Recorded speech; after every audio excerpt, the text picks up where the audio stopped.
Hey guys, it's Drakoak, back at you with another Classic WoW video. I've been on a kick ever since the announcement for official Legacy Realms, as most of you know. But I wanted to make a quick little video, well, hopefully quick, on what class you should roll in vanilla. Now, obviously, there's no, ultimate class, and I can't just give you a specific class to roll and tell you why it's the best one and to just play that, because obviously each class has at least one important function in vanilla. So the format for this video is basically just going to be me laying out the pros and cons of each class as to hopefully help you decide which one you'd like to play and see which class better suits your playstyle.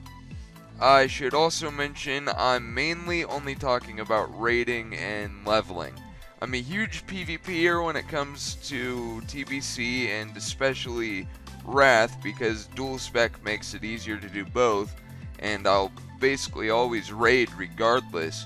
But PvP is kind of broken in vanilla, so outside of world PvP and the occasional battleground, I don't really do it a lot. I've never taken PvP super seriously and done the rank 14 grind or any of that. I mainly just play vanilla for the raid atmosphere because I love the PvE and the community of hardcore raiding guilds in vanilla.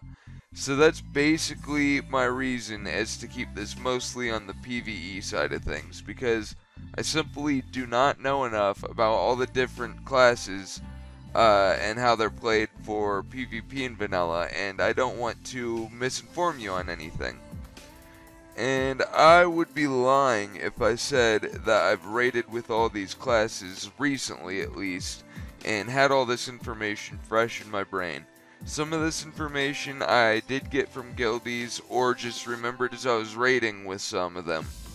And real quick before we start, I wanted to say that if you are subscribed to me, or wanted to subscribe, don't forget to enable post-bell notifications by clicking the little bell icon next to the sub box, and when the dialog box pops up, you just check the checkbox and then you click save. This is the only way you can get notified when I post, unfortunately. But anyways, with all that being said, let's get rolling. Okay, so first off, I just wanted to show you these screenshots of the class distribution statistics for each faction. Now, unfortunately, there wasn't any information available for Light's Hope, so I had to pull this information from the Elysium PvP realm of the Elysium project. I do not support that server at all. I don't think anyone should be playing there. I honestly think you're an idiot if you still play there. But I'd say it's an accurate representation of Light's Hope and how official Classic WoW realms will be nonetheless. Alright, so as you can see on the Alliance side, the top is Warriors, and it's the same thing on the Horde side as well.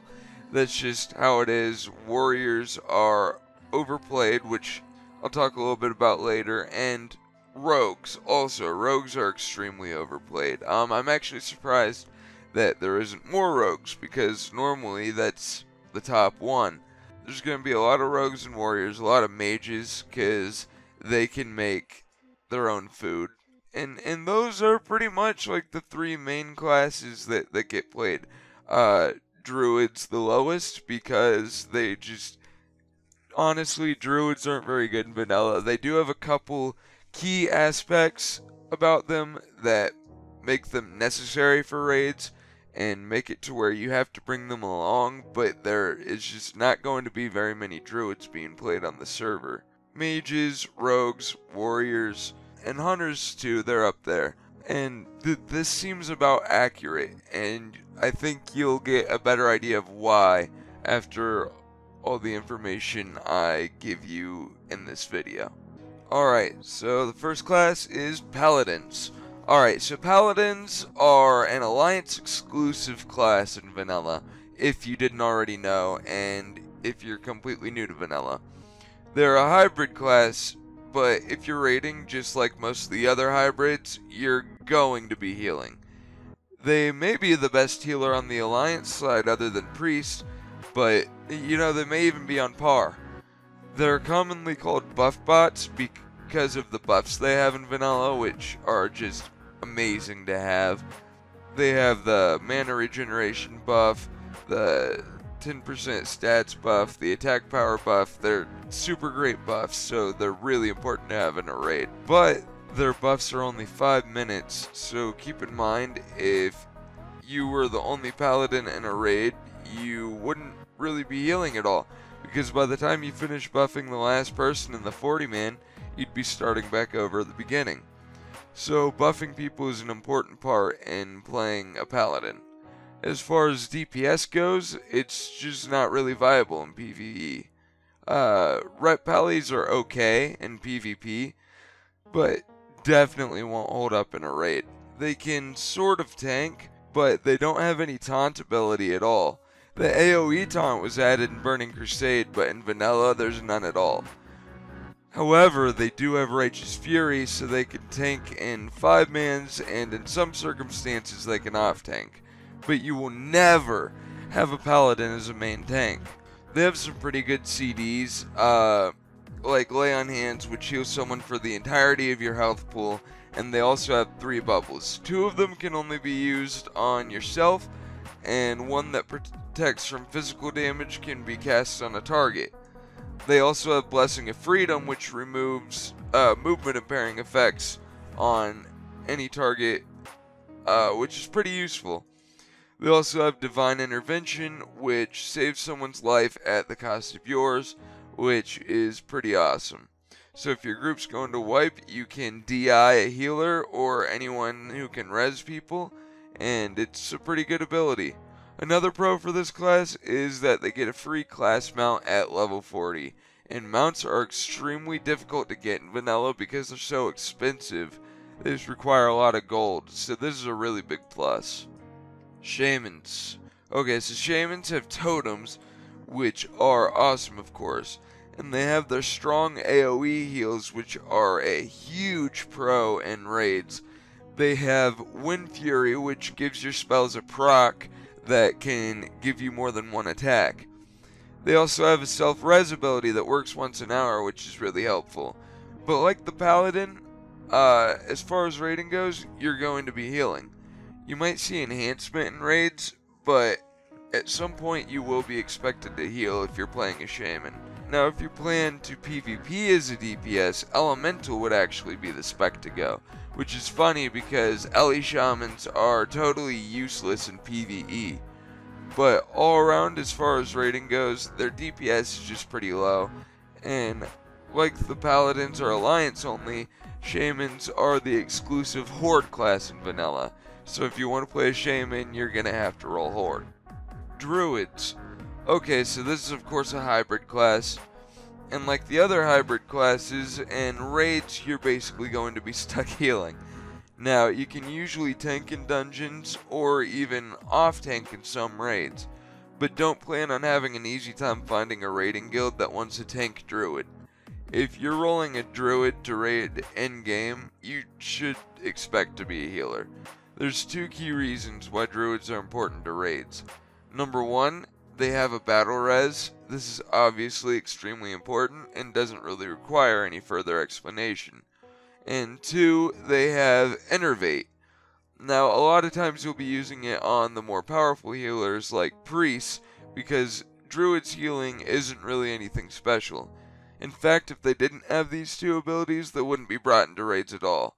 As far as DPSing goes, most raids won't bring boomkins because they're extremely low DPS. And the only reason that they're low DPS is because they run out of mana extremely fast. So rolling boomkin would pretty much be pointless. The only pro I can think of for boomkins is their spell crit buff that the aura gives, but that's literally it. Feral, aka kitty cat DPSs, you can chalk right now. Not viable at all in vanilla, and you will never be brought into a raid if you spec into that. I have seen them in PvP before, but they're nothing special in that category really either. So feral DPS is pretty much out of the question. One other pro that is kinda small, but I felt like I should still mention, is that they do have Hibernate. They don't have as much CC as other classes, but it is something. The problem is that it only works on dragons and beasts. But basically, if you plan to raid as a druid, just expect to spec into resto. Priests. Okay, so priests are probably the best healer on both factions. They're always going to be required in any raid and any raiding guild. As far as DPSing goes, it's not really viable at all though.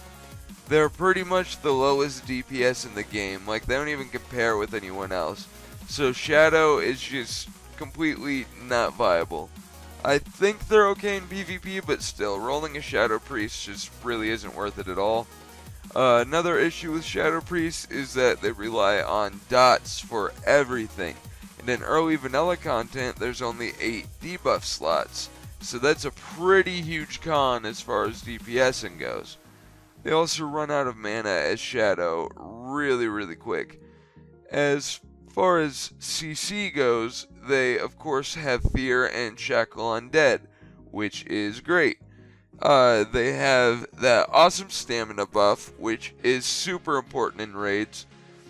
But now, priests are weird because they're the only class that gives certain races extra racial abilities if that specific race is a priest.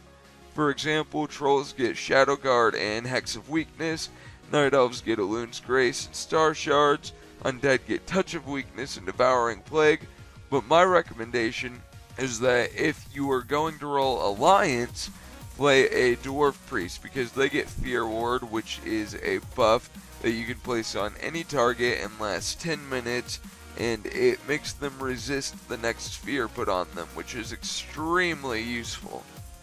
Mages. Okay, so mages typically deal pretty good damage. I'd say warlocks on average deal higher damage in earlier vanilla content, but still, mages are absolutely necessary and have really good DPS nonetheless. Of course, they have an awesome crowd control ability, which is their sheep, aka polymorph ability. In vanilla, PvP wasn't really thought of when implementing these abilities, so polymorph lasts a lot longer than it does now, which makes it such a good CC technique. Another important thing to mention is their arcane intellect buff, which gives a pretty hefty intellect boost, which is extremely important because in vanilla, you'll be running out of mana a lot more. They also conjure food and water, which is another very important quality, so the raid members don't all have to waste theirs, or if they forget it, they don't have to run all the way back to grab some. They also have portals, which you can make some serious gold off of in vanilla, and it's just a really convenient tool altogether. Every raid is going to bring mages, and on the Lightbringer server on Light's Hope, I know there's a lot of raiding guilds recruiting mages right now. They're extremely important to have. Mages are also really good in PvP because of their CC and also their blink ability, which is a great escape technique and will definitely help you escape ganking while leveling. Just be ready to be the food and water bitch in raids and dungeons, and a lot of people are going to stop you and ask you for water while leveling, so be prepared for that as well. Warlocks. Okay, so Warlocks are a really good DPS. There's a lot of ways that locks can be utilized in vanilla on top of their DPS being more than efficient. Just be prepared to be the summon bitch. Even for dungeons, meeting stones don't work to summon people in vanilla, so the only way to summon people is if you have a warlock. So you'll pretty much have to walk everywhere for whatever group you get in to summon the rest of the group. They can conjure health stones, which are basically like health potions, and you can give them to the other group members. And they can conjure soul stones, which you can basically use every 30 minutes, and this buff lasts 30 minutes on whoever you put it on. Basically, if you put a soul stone on somebody and they die, they can resurrect right there. So you'll be putting them on healers in case you wipe, and they can just res the group, and it's really useful. Another really important thing to mention is that they also get a free mount at level 40, like Paladins do, and they get the Fell Steed, and then they get an epic mount class quest at level 60. So this will save you a ton of gold because it's basically a guaranteed mount. So it goes without saying they will always be sought after for any raid and raiding guild. Hunters. Okay, so hunters aren't super OP or anything, but they are absolutely a viable DPS for raids. Well, they'd have to be since they can't really do anything else, of course. They're also one of the easiest classes to play, and I'd say the easiest class to level. Hunters can solo a lot of shit that other classes just can't, and with Aspect of the Cheetah you can run a lot faster, and generally whenever there's a server first level 60 on any new vanilla realm, it is a hunter because they are by far the fastest class to level. Another pro is their traps that they can use for CC, like Frost Trap. Raids will definitely always bring a couple hunters, so you shouldn't have trouble finding a guild as a hunter. Rogues. Okay, so I think rogues are the most played class in vanilla generally. I know those graphs earlier said warrior, but rogues are just, they're so overplayed. I really do think they're the most played class in vanilla in general, which means there's a lot of competition to get into raiding guilds as a rogue. And the reason they're so overplayed is because they're probably the best DPS in the game. They're even OP in PvP as well, so they're just all around a great class. But the fact that so many people play them is a bigger con than you might think. But still, they're super OP, and on top of that, they're a really easy class to play. Other useful things are stealth, of course, which helps tremendously when leveling. And you'll also be able to open lockboxes for tips, and open them for yourself, which is a pretty cool feature to have. Warriors. Alright, so warriors are basically the tank of the game. They are basically the only tank. A main tank will always be a warrior no matter what, and most off tanks will also be warriors. They are just the best tanks, simple as that. And if you plan on tanking, you're going to roll a warrior point blank. And if you're going to play Horde and want to roll a warrior, I suggest playing a Tauren. They have War Stomp, which is a 2-second AoE stun ability that's really useful, and they get extra health, which is obviously really important for warriors. Now here's what's interesting. They also have amazing DPS and definitely hold their own in PvP. But Fury Warriors and raids do definitely have amazing DPS, and there will always be at least one right along. But as far as grouping up for dungeons go, they usually won't bring a warrior DPS. And also keep in mind, any guild is going to expect you to tank at some point as a warrior. You won't get too far if you refuse to do anything other than DPS as a warrior. But of course, warriors are always going to be needed for guilds and raiding. But it is awesome that warriors actually have 2 viable specs for raiding. But like I said, and I feel like I cannot stress this enough, you will have to tank eventually as a warrior. While leveling, you can pretty much tank as any spec for dungeons, all the way up to 60, which is awesome as long as you have a one hand and a shield with you. But of course there has to be a downside. They are easily the hardest class to level, and probably the hardest class to play because you'll need to learn how to stance and all that.